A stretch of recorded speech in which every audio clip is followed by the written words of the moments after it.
Hi hello welcome back to our YouTube channel. So ఈరోజు healthy and tasty గోందు laddu అయితే మీకు చూపించబోతున్నాము. So process అయితే చూసేయండి. ముందుగా మినపప్పుని అయితే వేయించుకొని పక్కన పెట్టేసుకోవాలి. అదే ప్యాన్లో మళ్ళీ కొన్ని బియ్యం అయితే వేయించుకొని అవి కూడా పక్కన పెట్టేసుకోండి. సో ఇప్పుడు మళ్ళీ ప్యాన్లో కొద్దిగా నెయ్యి వేసుకొని అందులో అయితే ఇప్పుడు మనం గోందు కట్టిరా, ఇదే గోందు. సో వీటిని అయితే మనం ఫ్రై చేసుకోవాలి. సో వీటిని అయితే బాగా ఈ కన్సిస్టెన్సీ వచ్చేంతవరకు అయితే ఫ్రై చేసుకొని పక్కన పెట్టేసుకోండి. వీటిని కూడా పూర్తిగా చల్లారనివ్వాలి. సో ఇప్పుడైతే మనం మినప్పప్పు అలానే బియ్యంని కలిపి అయితే మిక్సీ పట్టుకోవాలి. సో అవి అయితే మిక్స్ అయిన తర్వాత అయితే గోందును కూడా యాడ్ చేసుకోవాలి. సో చూపించిన విధంగా అయితే గోందును కూడా యాడ్ చేసుకోండి. దాని తర్వాత లాస్ట్కి ఇది కూడా అయిపోయిన తర్వాత మనమైతే బెల్లం కూడా యాడ్ చేసుకుంటే పౌడర్ అయితే రెడీ అయిపోతుంది.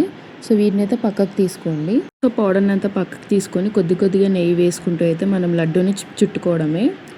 సో చాలా హెల్దీ అండ్ టేస్టీ. సో మీరైతే తప్పకుండా ట్రై చేసి కామెంట్ చేయండి ఎలా వచ్చిందో. సో మరి మోర్ వీడియోస్ కోసం మన ఛానల్ అయితే సబ్స్క్రైబ్ చేసుకోండి. మీకు నచ్చినట్టయితే లైక్ షేర్ అయితే చేయండి. అలానే పక్కనున్న గంట సింబల్ని కూడా నొక్కండి. ఎప్పటికప్పుడు మా నోటిఫికేషన్స్ అయితే మీకు వస్తాయి. Thank you for watching. Bye bye.